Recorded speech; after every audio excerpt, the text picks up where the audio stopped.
జై తెలంగాణ కేసీఆర్ గారి నాయకత్వం. సభాధ్యక్షత వహిస్తున్న మిత్రులు నాగూర్ల వెంకన్న గారు,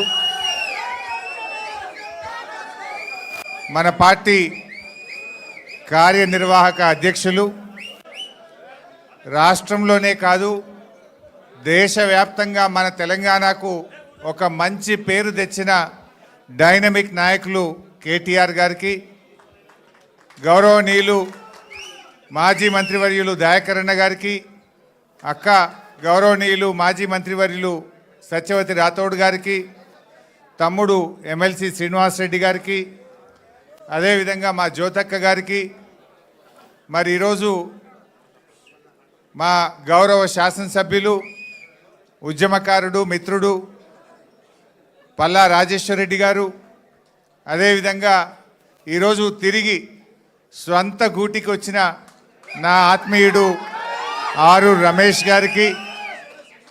రమేష్ అనుబంధం నాది స్టేషన్ గన్పూర్ ఉప ఎన్నిక నాటిది. అప్పట్లో తెలంగాణ కోసం తాటికొండ రాజన్న రాజీనామా చేస్తే ఈయన పిఆర్పి పార్టీలో ఉండే. ఈయన ఇంటికి పోయి సంజాయించి అప్పుడు ఈయనని పట్టుకొచ్చిన నేను బీఆర్ఎస్లకు. సో ఆనాటి జ్ఞాపకాలు. సో మిత్రులు రమేష్ గారితో పాటు పార్టీలో చేరుతున్నటువంటి బీజేపీ, కాంగ్రెస్, వివిధ పార్టీల నుంచి ఈరోజు బీఆర్ఎస్లో చేరుతున్నటువంటి సోదర సోదరీమణులు, మీడియా మిత్రులు అందరికీ నా హృదయపూర్వక నమస్కారాలు. అప్పటి నుంచి చూస్తూ ఉన్నా మీ అందరిలో ఆనందం, మీ ముఖాల్లో చిరునవ్వులు, ఆ వెలుతురు చూస్తుంటే పెళ్ళయి అత్తగారింటికి పోయిన ఆడబిడ్డ చాలా రోజుల తర్వాత తల్లిగారింటికి వస్తే ఎంత ఆనందం ఉంటుందో మీ అందరిలో అంత ఆనందం కనబడతా ఉంది. అంటే గుండె బరువెక్కిన గుండె ఒక్కసారి తేలికైతే చూడు, అమ్మయ్య మా ఇంటికి మేము వచ్చినాం అనే ఒక సంతోషం మీ అందరిలో కనబడతా ఉంది. నిజంగా ఈరోజు తెలంగాణ రాష్ట్రం కూడా గట్లనే కేసీఆర్ దిక్కు చూస్తున్నది. ఎందుకు 2 ఏళ్లలో తేలిపోయింది. ఏం కోల్పోయినామో ప్రజలు ఇలా అర్థం చేసుకుంటా ఉన్నారు. కేసీఆర్ అంటే ఒక నమ్మకం, కేసీఆర్ అంటే ఒక భరోసా, కేసీఆర్ అంటే ఒక భద్రత. కానీ 2 ఏళ్లలో ఆ భరోసా లేదు, ఆ భద్రత పోయింది. కేసీఆర్ ఉండగా వానకాలం పంట, యాసంగి పంట అంటే ఆటో డ్రైవర్కి చెప్తే ఇంటికాడ ఎరువు బస్తాలు వేసిపోతుండే. ఏనాడు ఎరువుల కొరత ఉండకపో. కేసీఆర్ ఉంటే ఒక నమ్మకం. కేసీఆర్ ఉంటే బరాబర్ టైం మీద రైతు బంధు పడుతుంది అని ఒక భద్రత ఉంటుండే రైతుకు. ఎందుకంటే కరోనా వచ్చినా, పెద్ద నోట్ల రద్దు జరిగినా రైతు బంధు మాత్రం ఆగలే. బరాబర్ రైతు బంధు రైతు అకౌంట్లో పడ్డది. ఒక భద్రత. ఒక ఆడబిడ్డ కాన్పు కోసం సర్కార్ దవాఖానకు పోతే బిడ్డ కాన్పు చేసి కేసీఆర్ కిట్ ఇచ్చి కడుపు నిండా అన్నం పెట్టి తల్లిని బిడ్డను ఆటో కిరాయి లేకుండా ఇంటికాడ దించుతాడు మా కేసీఆర్ అనే ఒక నమ్మకం, ఒక విశ్వాసం. రైతన్న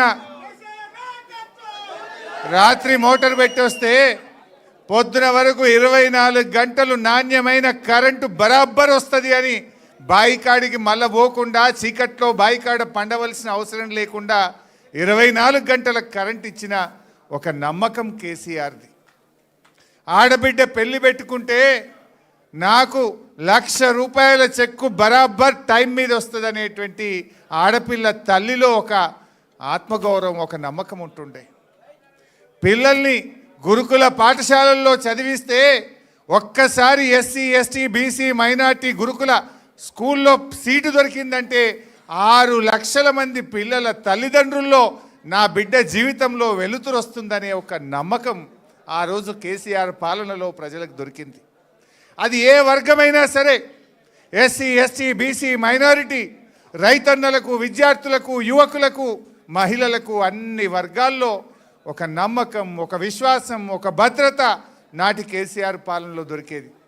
కానీ 2 ఏళ్ల పాలనలో ఏమైంది? అంతా ఆగమాగం, సగం సగం. ఏది నమ్మకం లేదు. వానకాలం పంట వస్తే ఎరువులు దొరుకుతాయో దొరకయో తెలియదు. చెప్పులు లైన్లో పెట్టే కాలం వచ్చింది.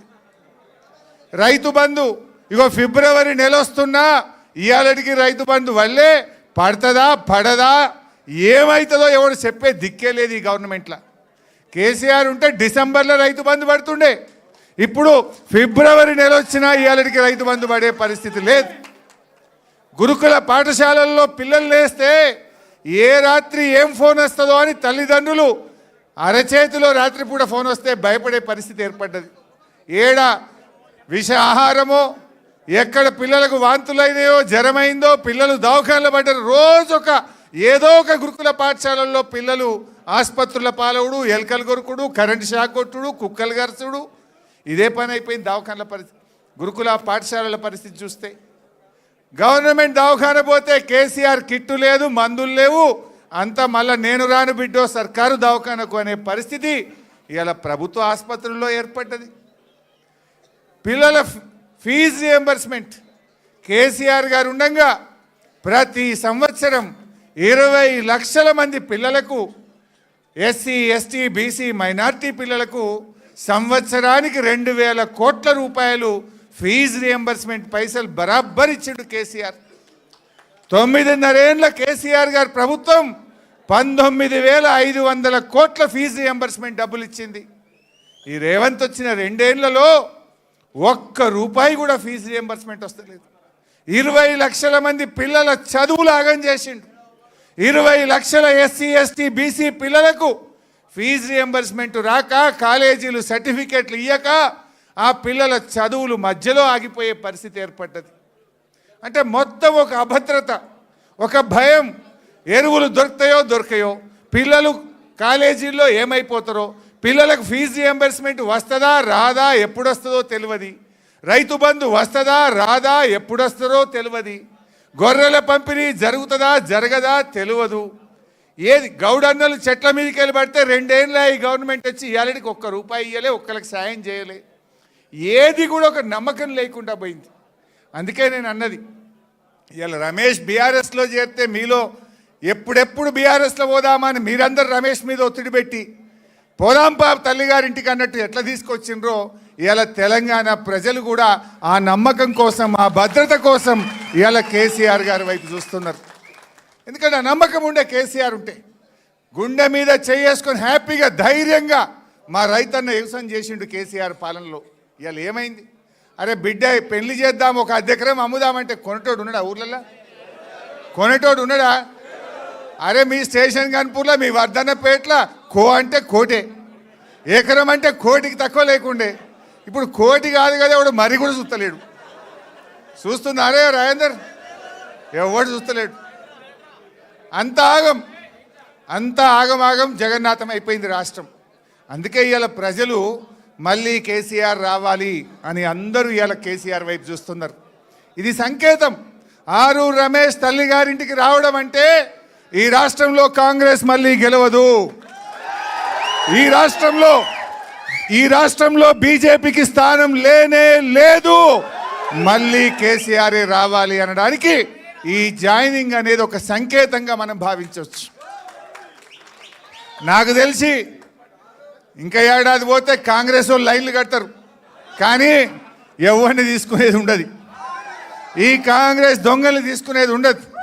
ఎందుకంటే మనం ఇలా అసలైన ఉద్యమకారులు, కార్యకర్తలు, మీలాంటి నాయకులు ఇవాళ కేసీఆర్ నాయకత్వంలో మనందరం కూడా కలిసి పనిచేద్దాం. రమేష్ చేరిక డెఫినెట్గా వర్ధన్నపేట మున్సిపాలిటీ మీద గులాబీ జెండా ఎగిరేయడానికి తప్పకుండా ఈ చేరిక ఎంతో బూస్ట్నిస్తుంది. రమేష్ కూడా అనుభవజ్ఞుడు, ఓపిక ఉన్నది, సంయమనం ఉన్నది, పాత కొత్త అందరినీ కలుపుకొని పోతాడు. బ్రహ్మాండంగా మా దయన్న నాయకత్వంలో వర్ధన్నపేట మీద జెండా ఎగిరేస్తాడు అనేటువంటి నమ్మకం నాకున్నది. కరెక్ట్ టైం మీద వచ్చిండు. ఇవాళ నామినేషన్లు స్టార్టు. మంచిగా అందరినీ కలుపుకొని పోండి, బ్రహ్మాండంగా చేద్దాం. ఇవాళ మన లక్ష్యం ఒక్కటే, వరంగల్లో 12కు 12, ఇప్పుడు మా పల్లన్న ఒక్కడే ఉన్నాడు జిల్లాలో, రేపు 12కు 12 స్థానాలు గెలవాలి, కేసీఆర్కు బహుమానంగా ఇవ్వాలి. మనది రాజకీయ పోరాటం కంటే కూడా రాష్ట్ర ప్రజల మీద, రాష్ట్ర ప్రజలకు జరుగుతున్న అన్యాయాలను ఇవాళ సవరించాలంటే ఒక్కటే పరిష్కారం, కేసీఆరే ముఖ్యమంత్రి కావాలి. ఈ ప్రభుత్వానికి రేవంత్ రెడ్డికి పాలన చేతనైతే లేదని అర్థమైంది. ఏ ఒక్కటన్నా కరెక్ట్ ఉందా చెప్పండి. అరే రైతుల సంగతి మొన్న యాసంగి బోనస్ ఎగ్గొట్టిండు, ఫిబ్రవరి వచ్చినా రైతు బంధు రాదు, పంటల బీమా పత్తా లేదు, ఎరువులు దొరకాయి. అరే పిల్లల చదువులు చూద్దామంటే పిల్లలేమో పుస్తకాలు చదవాల్సిన పిల్లలు దవాఖాన్ల పాలవుతున్నారు, ఫీజు రియంబర్స్మెంట్ రాక పిల్లలు రోడ్ల మీద పడుతున్నారు, ఉద్యోగాలు రాకుండా జాబ్ క్యాలెండర్ లేక పిల్లలు ఇలా రోడ్ల మీద పడుతున్నటువంటి పరిస్థితి ఏర్పడ్డది. ఏ ఒక్క వర్గం, అరే బీసీలకు నువ్వు 42% రిజర్వేషన్ అంటివి, బీసీలను మోసం చేస్తేవి, ఎస్సీలకు దళిత బంధు బంద్ అయిపోయాయి, గిరిజనులకు నువ్వు మంత్రే లేడు, చేసింది అసలే లేదా. ఏ వర్గానికి నువ్వు ఎవరికన్నా ఒక్కరికన్నా ఇచ్చిన మాట నిలబెట్టుకున్నది ఉన్నదా? ఒక్కరికన్నా నువ్వు చేసింది ఏమన్నా ఉన్నదా? ఏమనంటే ఆడవాళ్ళకు బస్సు ఫ్రీ అంటివి, మగవాళ్ళకు డబుల్ టికెట్ కొడుతుంది. నువ్వు చేసింది ఏముంది? ఆడవాళ్ళకు ఫ్రీ అంటివి, వాళ్ళకి డబుల్ కొట్టిండా లేదా? మగవాళ్ళకి డబుల్ చేస్తే ఆడికాడికి అయిపోయాయి. నువ్వు చేసింది ఏమున్నది? ఇవాళ దయచేసి అందుకే మనం కూడా ఈ రాష్ట్రం మళ్ళీ ఒక భరోసా కావాలి. ఈ రాష్ట్రానికి ప్రజలకు ఒక నమ్మకమైన నాయకుడు మళ్ళీ కేసీఆర్ను ముఖ్యమంత్రి చేయడం కోసం మనందరం కూడా కలిసికట్టుగా పనిచేద్దాం. మళ్ళీ బీఆర్ఎస్ ప్రభుత్వాన్ని తెచ్చుకొని ఈ రాష్ట్రం మళ్ళీ దేశానికి మార్గదర్శకంగా, ఈ దేశానికి ఆదర్శంగా, ఈ దేశానికి దిక్సూచిగా నాడు కేసీఆర్ ఎట్లా నిలిపిండో మళ్ళీ కేసీఆర్ నాయకత్వంలో తెలంగాణ గర్వపడే విధంగా, తెలంగాణ ముందుండే విధంగా కేసీఆర్ నాయకత్వాన్ని తెచ్చుకోవడానికి కలిసిమెలిసి కృషి చేద్దాం. జై తెలంగాణ.